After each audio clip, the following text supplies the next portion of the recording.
আসলে যা দেখতেছি আমরা সেভাবে ঘরে বসে থাকা যায় না। আমাদের যতগুলো চিৎকার শুনি তখন আমাদের প্রত্যেকের কান্না পায়। আমি জানি না কোন বিবেকে গিয়ে পুলিশগুলো এভাবে গুলি করে আমাদের ভাই বোনদের মারছে। আমরা নিজেরা যাদের বিবেক বোধ আছে তারা কখনো এসব মেনে নিতে পারবে না। তাই আমি আজকে রাজপথে আসছি। আসলে আমাদের আজকে যেই অবস্থা, এই পরিস্থিতি সব কিছুর জন্য সরকার দায়ী। সরকার যদি তার ক্ষমতা ঠিকভাবে ব্যবহার করতেন তাহলে আজকে আমাদের এই আন্দোলনে এসে দাঁড়াতে হতো না এবং আমাকে এই ব্যানার নিয়ে দাঁড়াতে হতো না যে সরকারের পদত্যাগ চাই। সরকার তার ক্ষমতার অপব্যবহার করে আজকে আমাদেরকে এই রাস্তায় দাঁড় করিয়েছে। তো এই জন্য আমি সরকার পদত্যাগ চাই। আর যত আমাদের ভাই বোনরা মারা গিয়েছে সব কিছু তার নির্দেশেই হয়েছে। তার একটা ন্যায্য দাবি করেছিল, সেই ন্যায্য দাবি যদি সে সঠিক সময় পালন করত বা সেটা মেনে নিত তাহলে আজকে আমাদের এই ভাই বোনরা মারা যেত না, আজকে আমাদের এই রাস্তায় মিছিলে দাঁড়াতে হতো না এবং আমাকেও এই কথাটা বলতে হতো না। সরকার তার ক্ষমতা সঠিকভাবে ব্যবহার করতে পারে নাই। আমরা এরকম কোনো সরকার চাই না যে আমাদেরকে এভাবে মারার নির্দেশ দিবে। আমরা এরকম কোনো সরকার চাই না। আমরা এখনো কোনো স্বাধীন নাগরিক না।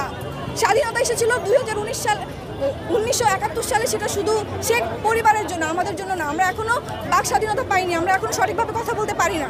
আমরা এখনো অবশ্যই যতদিন না পর্যন্ত সরকার পদত্যাগ করবে ততদিন পর্যন্ত আমরা এই আন্দোলন চালিয়ে যাব।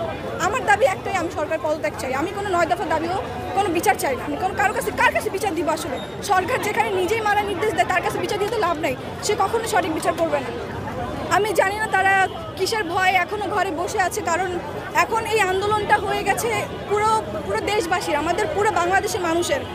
আমি সবাইকে আহ্বান জানাচ্ছি যে সবাই ঘর থেকে নেমে আসুন। কার ভয় কিসের জন্য বসে থাকবেন? আমরা যদি না নামি সবাই মিলে প্রতিবাদ না করি আমরা কখনোই আর স্বাধীনতা পাবো না। আমরা কখনোই আর বাক স্বাধীনতা পাবো না। আমরা কখনো এই দেশে সঠিকভাবে বাঁচতে পারবো না। কোন ভয় কিসের ভয় বসে আছে আমি জানি না। আমি আসলে আমি কোনো দল করি না, আমি কোনো কিছুর মধ্যে নাই, আমি কোনো রাজনীতিক কোনো কিছুর মধ্যেই নাই। আমি একজন সাধারণ স্টুডেন্ট এবং আমি একজন ক্ষুদ্র আর্টিস্ট। আমি যেটাকে অন্যায় মনে করি সেই অন্যায় প্রতিবাদ করতে আসছি। আমি কোনো দলের পক্ষ নিয়ে কথা বলতে আসি নাই। আমার যেটা মনে হয়েছে ন্যায় কোনটা অন্যায়, আমি সেই অন্যায়ের বিরুদ্ধে কথা বলতে আসছি। আসলে যা দেখতেছি আমরা সেভাবে ঘরে বসে থাকা যায় না। আমাদের যতগুলো চিৎকার শুনি তখন আমাদের প্রত্যেকের কান্না পায়। আমি জানি না কোন বিবেকে গিয়ে পুলিশগুলো এভাবে গুলি করে আমাদের ভাই বোনদের মারছে। আমরা নিজেরা যাদের বিবেক বোধ আছে তারা কখনো এসব মেনে নিতে পারবে না। তাই আমি আজকে রাজপথে আসছি।